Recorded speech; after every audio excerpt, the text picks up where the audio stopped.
Il est 13 h, temps universel, même heure à Falandian Confonia dans Dubrika. Bonsoir, bienvenue. Les titres du journal. L'armée guinéenne a célébré le 1er novembre l'an 66 de son existence. Mention spéciale aux pionniers et militaires retraités, une initiative du chef de l'État en signe de reconnaissance. Cerise sur le gâteau, un banquet a été offert. Par ailleurs, la coopération entre la Guinée et la France se réaffirme. Elle touche cette fois-ci le département de l'administration du territoire. De nouveaux partenariats sont scellés depuis Toulouse en faveur des communes de Guinée. En Corée, les acteurs sociaux tentent de trouver des réponses aux abus et harcèlements sexuels. Cela se matérialise par un renforcement de capacités, une démarche de l'Organisation mondiale de la santé. C'est tout pour le sommaire. Place au développement. On revient sur la fête de l'armée guinéenne dans la capitale. Le bataillon spécial de Conakry était le théâtre d'une grande mobilisation. Les honneurs ont été rendus aux pionniers et militaires retraités. Une initiative du chef de l'État en signe de reconnaissance des efforts consentis par ces vaillants soldats. C'est un reportage du bureau de presse de l'armée.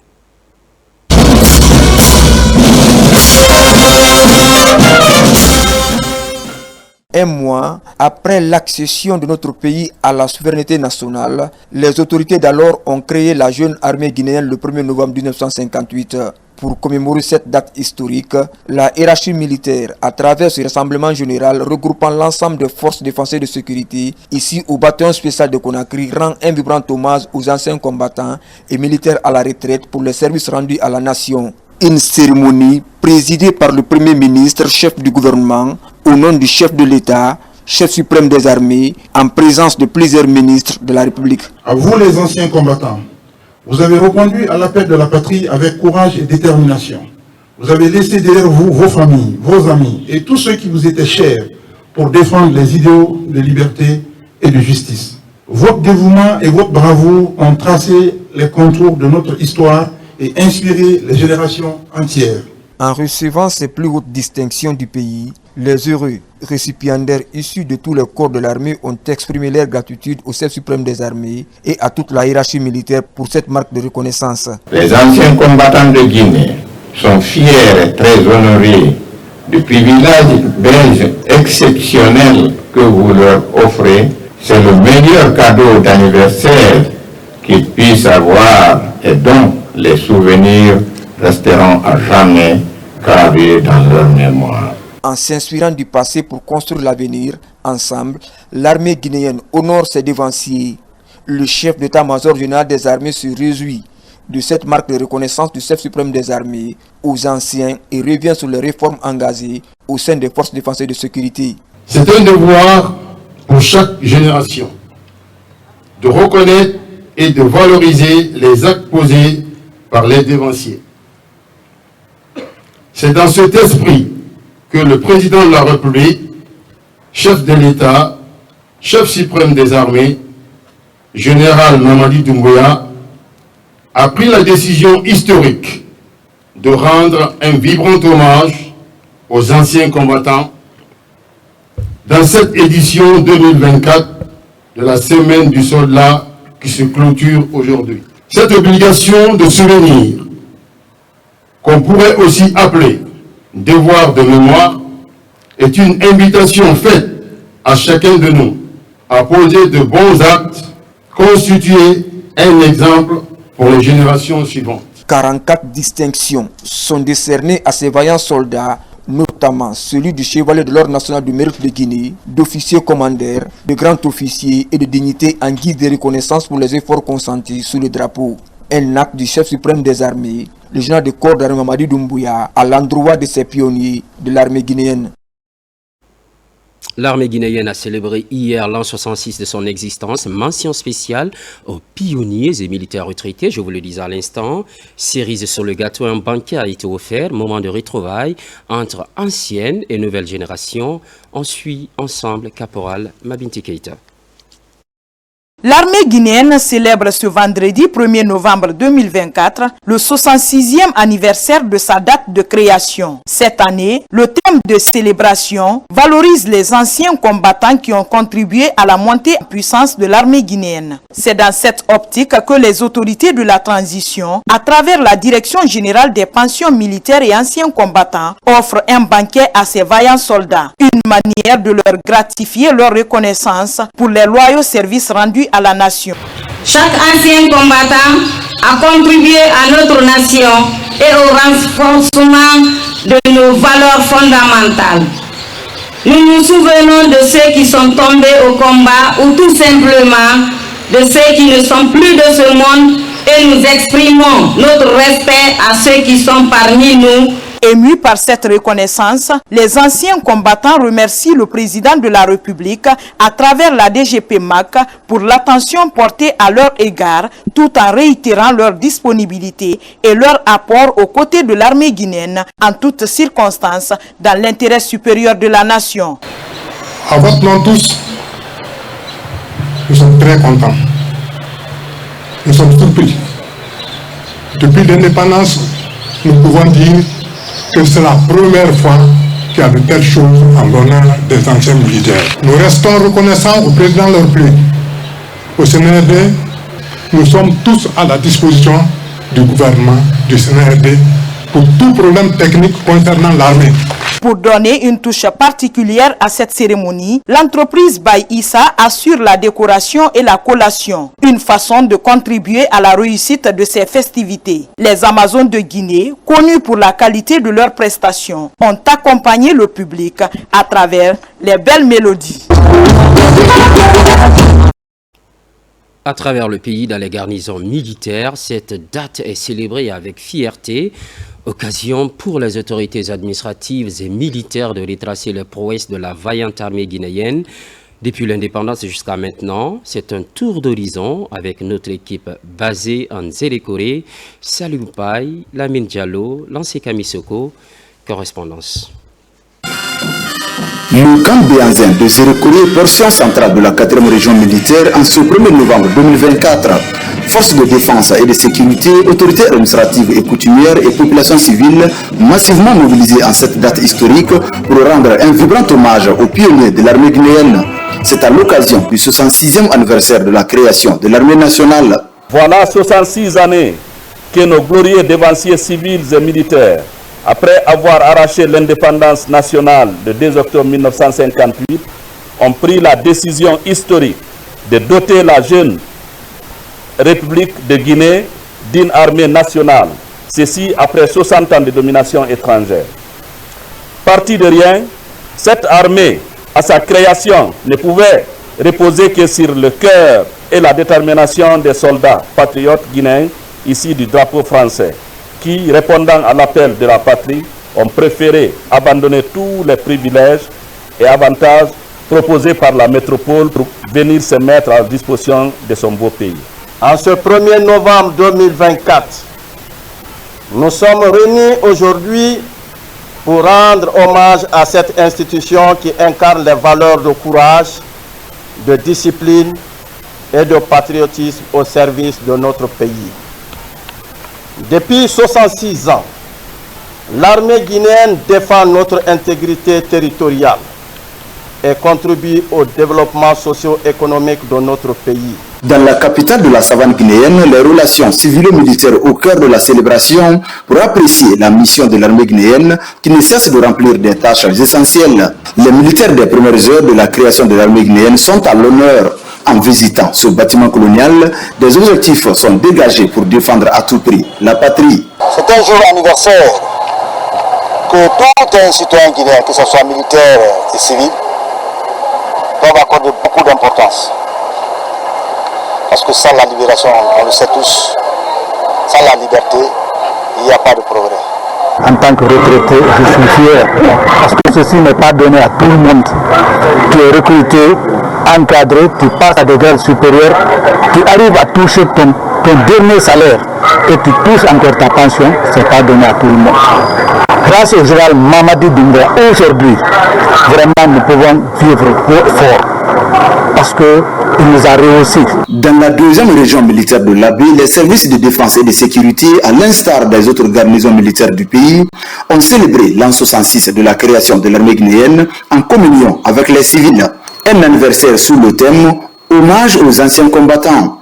Une occasion pour les autorités militaires et civiles de vivre une démonstration des forces de défense et de sécurité suivie de l'inauguration d'un monument en honneur de l'Hadj Martal dont le dit camp porte le nom. Nos pensées pieuses vont tout d'abord au père fondateur de la nation guinéenne, le feu président Ahmed Sékou Touré. Ensuite, aux pionniers de cette institution républicaine dont les efforts conjugués et surtout les expériences militaires ont permis au peuple de Guinée de se doter d'une armée moderne. Depuis sa création, le 1er novembre 1958 jusqu'à ces jours, s'est pleinement investi dans le développement économique, culturel et social du pays. Nous fêtons cet anniversaire dans un contexte marqué par l'engagement que nous avons pris devant le peuple le 7 septembre 2021. Celui d'imprimer une nouvelle dynamique de la marche historique de notre cher pays.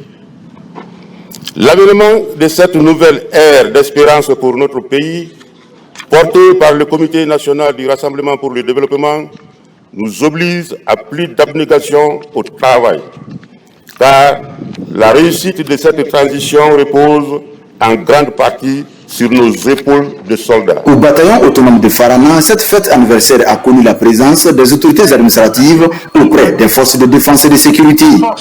Les efforts de nos dévanciers sont ainsi magnifiés à l'occasion. Même en réalité, dans la préfecture de Dinguiraï, où la montée des couleurs s'est passée devant le conseil personnel du chef de l'État, El Hadj Thierno Mamadou Ba, et la directrice générale de la RTG. Un moment de communion entre la population et son armée. Nous devons nous lever comme un seul homme. Il est temps qu'on le fasse. Levons-nous Guinéens et Guinéens à cette phase de refondation de l'État pour renouer avec les valeurs traditionnelles, si chères à nos ancêtres. Valeurs traditionnelles qui ont pour nom loyauté, honnêteté, tolérance, amour du prochain, pardon et acceptation mutuelle. Notre armée, elle a joué un rôle clé dans le maintien et le rétablissement de la paix, tant sur notre sol qu'en dehors de nos frontières, notamment en Angola, en Guinée-Bissau, au Bénin, au Libéria et en Sierra Leone. Chaque jour, nous montrons un engagement inébranlable à protéger notre pays et à défendre nos valeurs. À nos anciens combattants, vous avez tracé le chemin que nous suivons aujourd'hui. Votre service et votre bravoure sont une source d'inspiration pour nous tous. Nous honorons votre héritage et nous nous engageons à perpétuer vos valeurs. À Mamou, l'an 66 de la création de l'armée guinéenne a été célébré dans la joie et dans l'allégresse. Au bataillon autonome, autorités administratives et militaires sont toutes mobilisées pour conférer à cet événement toute sa signification. Revues de corps constitués, défilés militaires et paramilitaires, prestations artistiques et culturelles ont agrémenté la commémoration du 66e anniversaire de l'armée guinéenne dans la ville Carrefour. Je réitère fermement l'engagement des forces armées, de défense et de sécurité à sauvegarder l'intégrité territoriale, mais aussi protéger les personnes et leurs biens. D'exprimer le sentiment de satisfaction, de reconnaissance des acquis d'une armée républicaine qui a 66 ans d'expérience, de maturité au service de la nation guinéenne. Aussi, le moment solennel de rendre hommage aux anciens combattants. Le 66e anniversaire de l'armée guinéenne a été également célébré ce vendredi 1er novembre au centre-ville de Boké et à Kamsar. Tout a commencé par la pose de la gerbe de fleurs par le préfet de Boké en honneur à nos devanciers. Le rôle de l'armée guinéenne dans la défense de l'intégrité territoriale de notre pays est rappelé à la nouvelle génération. 66 ans de parcours jonché de victoire qui donne raison au valeureux père fondateur de cette grande institution de défense auquel il rend hommage mérité. À ceci, il faut associer tous nos martyrs tombés sur le champ d'honneur, dont les sacrifices ne seront jamais vains, mais qui continueront de vivre en cours en nous et vivre à nos pensées pieuses par les œuvres patriotiques de chacun de nous. Il y a 66 ans, ce moment de solennité intense marquait un tournant décisif dans la consolidation de l'indépendance de la jeune République de Guinée. Elle se dotait ainsi d'une force dissuasive capable de défendre son intégrité territoriale. Ce qui, entre autres, concentre l'actualité, la coopération entre la Guinée et la France se réaffirme. Elle touche cette fois-ci le département de l'administration du territoire. Déjà, une de ses missions séjourne à l'Hexagone. L'étape de Toulouse, la ville rose, a permis aux émissaires de nouer de nouvelles coopérations dans le domaine de la décentralisation, profitable aux communes de Guinée. Amadou Touré commente les images de Mohamed Souma. Après Paris, la mission du ministère de l'administration du territoire et de la décentralisation continue son séjour de travail en province. Ici, à Toulouse, ces responsables en charge des collectivités de Guinée ont eu des séances de travail portant sur la coopération décentralisée et l'acquisition de partenariats pour les nouvelles communes de Guinée. C'est d'abord d'avoir une première mise en relation avec des collectivités à travers le réseau Occitanie Coopération. Et puis aussi identifier des pistes de coopération sur des projets à travers les futurs appels à projets qui pourront avoir lieu en 2025. Pour rencontrer des organisations qui créent le pont entre les collectivités du monde, c'est une opportunité qu'on est en train de chercher à saisir. Et dire merci à l'État guinéen, merci au président de la République, le général Mamadi Doumbouya. Suite à ces différentes rencontres avec les collectivités locales françaises, la délégation a eu des échanges avec la communauté guinéenne établie dans cette province. Nous sommes venus aussi à Toulouse, à la fois pour rencontrer nos partenaires de Secouval, mais aussi de la région de l'Occitanie, pour développer davantage la coopération décentralisée entre la Guinée et cette région. La dynamique de refondation de l'État et de rectification institutionnelle qui est en cours dans notre pays, sous le leadership du général Mamadi Doumbouya, met au cœur de ce système la décentralisation. Et la décentralisation, effectivement, suppose une libre administration des collectivités locales. Ce qui nous amène à pousser les communes de Guinée à aller vers leurs partenaires collectivités étrangères pour renforcer la dynamique de développement au niveau de la base. Cette coopération offensive du ministère de l'administration du territoire et de la décentralisation vers les communes les plus prospères vise à moderniser et améliorer les conditions de vie et de travail des communes du pays. Renforcement de la synergie entre le secteur privé et le système des Nations Unies en Guinée. Des échanges sont organisés entre l'équipe pays et les hommes d'affaires guinéens. Il est question de part et d'autre d'améliorer la compréhension sur les deux entités à travers leur domaine d'intervention, surtout les priorités, les défis et les opportunités. Falilou Diallo. C'est la rencontre de tous les défis eu égard aux opportunités qu'offrent les Nations Unies dans le renforcement du climat des affaires au sein des pays partenaires. Depuis son unification, la Confédération générale des entreprises de Guinée se veut une alternative crédible dans la promotion et la protection des entreprises en Guinée, mais également influencer les politiques publiques en faveur du secteur privé guinéen. Cette coopérative, il est important entre le secteur privé et les institutions internationales de trouver le temps de discuter par rapport au développement de ce pays, voir quels sont les avantages pour les secteurs privés. Le secteur privé bénéficiera largement de ces échanges. L'État bénéficiera largement de ces cadres d'échange, en ce sens que ça lui permettra de mieux adapter les politiques publiques aux attentes justement du secteur privé, qui est un partenaire indispensable pour le développement de notre pays. Au cours de cette rencontre, les défis et priorités, mais surtout la promotion des principes du pacte mondial et des ODD ont été longuement abordés. L'équipe pays des Nations Unies réaffirme son engagement à accompagner le secteur privé guinéen à booster l'économie nationale. Le fait d'être en collaboration avec le système des Nations Unies permet aujourd'hui de développer le secteur privé guinéen dans toutes ses structures socio-professionnelles, dans toutes les branches, et d'être très actif dans le plan de développement des activités dans ce pays-là. Il y a beaucoup de désir de travailler ensemble de tous les côtés. Il y a énormément d'opportunités, énormément de chantiers. Je pense que c'est un pays qui a un secteur privé extrêmement dynamique et que nous allons pouvoir faire beaucoup de choses ensemble.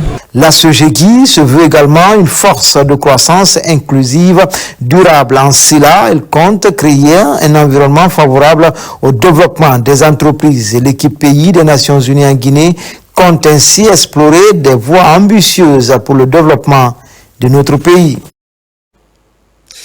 Autre bel exemple d'amitié, c'est celle existant entre la Guinée et le Japon précisément. Dans le domaine scientifique, l'Université générale Lansana Conté de Symphonia a abrité la 2e conférence de la chaire JICA. Il s'agit d'une rencontre entre étudiants guinéens, enseignants et partenaires nippons sur le développement économique et la consolidation des relations entre les deux États en matière d'études universitaires. Bakary Bamba Kondé. La Guinée et le Japon, deux pays amis depuis plusieurs décennies. Au fil du temps, cette amitié se renforce notamment sur le plan scientifique. Dans ce cadre, la 2e session de la conférence de la chaire JICA vient de se tenir à l'Université générale Lansana Conté de Symphonia. Cette année, il s'agit de promouvoir l'artisanat appelé Takumi en japonais comme clé pour la transformation structurelle de l'économie. Il faut que, n'est-ce pas, le gouvernement et puis donc les unions ouvriers artisanaux doivent, n'est-ce pas, donc collaborer davantage pour, n'est-ce pas, améliorer les qualités, également donc pour booster la croissance économique en créant des emplois pour cela. L'agence japonaise de coopération internationale JICA met à profit chaque année cette rencontre scientifique pour développer les connaissances des futurs leaders dans les pays partenaires comme la Guinée à travers des cours intensifs et de courte durée sur la coopération au développement. Le Japon, c'est une grande nation qui a beaucoup d'expériences scientifiques, techniques et technologiques. L'ouverture réciproque entre les deux pays est une grande opportunité que l'université peut saisir pour faire le pont dans la pérennisation de ce partenariat. Bientôt 65 ans que nous sommes en relation avec le Japon et les domaines d'intervention du Royaume du Japon à travers son agence de coopération, la JICA, couvrent l'ensemble des secteurs prioritaires définis dans notre programme de référence intérimaire et s'aligne avec les projections du plan de développement économique Simondo 2040 en cours d'élaboration. À date, la coopération guinéo-japonaise connaît des avancées outre la science, principalement sur les plans agricoles et infrastructurels, dont les résultats bénéficient aux différentes populations guinéennes partout dans le pays, au dire du diplomate japonais en Guinée. Le CHU donc vient de tenir la 3e session ordinaire de son conseil d'administration, instant propice pour faire le bilan et décliner les perspectives. Les membres du conseil d'administration ont tous salué la gestion de l'hôpital, l'entretien des locaux et des équipements, ainsi que la qualité des soins. Kernosman Diallo pour compléter. La mise en place d'un conseil d'administration au CHU Donka est l'une des réformes clés instituées après l'inauguration de l'hôpital par le chef de l'État général Mamadi Doumbouya en 2022. À cette 3e session ordinaire du conseil d'administration, l'évolution de l'hôpital est analysée par l'ensemble des membres du CA qui, globalement, apprécient sa gestion et encouragent la concession à poursuivre la mission qui lui est confiée en matière de modernisation des soins et de qualification du personnel soignant. Ce que je peux vous dire, c'est qu'au jour d'aujourd'hui, les choses ont évolué. Au départ, beaucoup ne croyaient pas à cette concession. Beaucoup ne croyaient pas. Mais au jour d'aujourd'hui, tout le monde a adhéré au programme de la concession. Et cela, c'est par rapport à la qualité du travail qu'ils offrent. Donc, on a reçu la visite d'une délégation de la CEDEAO et qui a demandé à ce que ce modèle soit dupliqué dans la sous-région. Nous estimons que le bilan est satisfaisant et il y a de bonnes perspectives pour cet hôpital qui est aujourd'hui en train de définir un hôpital de référence pour dans la sous-région, avec un retour en tout cas que nous avons de la population qui est majoritairement satisfaite des prestations qui sont dispensées dans cet hôpital. Décrit comme étant le symbole de la refondation dans le système de santé avec l'instauration du digital dans la gestion des patients, la formation continue du personnel et les équipements de pointe, le CHU Donka contribue aujourd'hui à réduire les évacuations sanitaires tout en redonnant progressivement aux Guinéens la confiance en leur système de santé. Nous avons la chance aujourd'hui de bénéficier de ces appuis, de ces accompagnements du chef de l'État, du chef de gouvernement et du ministre de la Santé. Et ceci vraiment nous aide à atteindre nos objectifs et à accomplir cette mission qui est chère au chef de l'État, c'est-à-dire la refondation du système de santé. Pour 2025, le CHU Donka compte poursuivre son élan pour des soins de qualité et annonce un vaste programme de formation en Guinée et au Canada en faveur du personnel infirmier et des médecins. Santé toujours avec cette pathologie, le cancer du col de l'utérus, forme la plus diagnostiquée dans les structures sanitaires guinéennes. C'est un constat que révèle le ministère de la Santé avec l'appui de l'Organisation mondiale de la santé. Le programme national de lutte contre le cancer a mis en place le projet de dépistage précoce des lésions précancéreuses. À Kissidougou, l'une des zones pilotes, le personnel de l'hôpital préfectoral et du centre de santé de Yendé-Milimou s'approprie les techniques de dépistage précoce et de prise en charge de ce type de cancer. Ça, à Maratolno. Pour réduire le taux de prévalence du cancer du col de l'utérus en Guinée, le programme national de lutte contre le cancer opte pour l'intégration du texte HPV et des textes visuels dans le dispositif sanitaire. 2 examens pour le dépistage précoce des lésions précancéreuses. À l'hôpital préfectoral de Kissidougou, l'une des préfectures pilotes de ce projet, médecins généralistes, sages-femmes, gynécologues et agents des sites de protection mères et enfants sont à l'école du dépistage précoce. Une formation qui va durer 5 jours, 2 jours de formation théorique et 2 jours de formation pratique. D'autres formations qui sont prévues, notamment la formation des communautaires, des organisations de la société civile et des leaders religieux pour la mobilisation sociale, mais aussi pour le dépistage communautaire. L'objectif principal, c'est de dépister 90% des jeunes filles avant 15 ans, de traiter 70% des femmes dépistées pour les lésions précancéreuses et 90% des femmes doivent vraiment retrouver leur état de santé. Ce projet pilote de dépistage précoce des lésions précancéreuses met la femme elle-même au cœur de la prévention à travers des prélèvements à domicile et la sensibilisation. On assiste à beaucoup de décès dus à ce cancer de l'utérus et à ce cancer du sein. C'est l'opportunité pour nous, après cette formation, de sensibiliser les femmes de notre district, les femmes même d'ailleurs des villages reculés. En plus de la formation du personnel, l'hôpital préfectoral de Kissidougou et le centre de santé de Yendé-Milimou sont également équipés en matériel de dépistage et de prise en charge des malades du cancer du col de l'utérus. Et puis, cette autre démarche de l'Organisation mondiale de la santé, ça se passe en Nzérékoré, où les acteurs sociaux tentent de trouver des réponses aux abus et harcèlements sexuels. Cela se matérialise d'abord par un renforcement des capacités. Il est question de favoriser une meilleure gestion des cas d'abus sexuels. Le processus intervient dans un contexte de crise sanitaire marqué par l'apparition à Massanta de l'épidémie Mpox. Mohamed Salioupaï.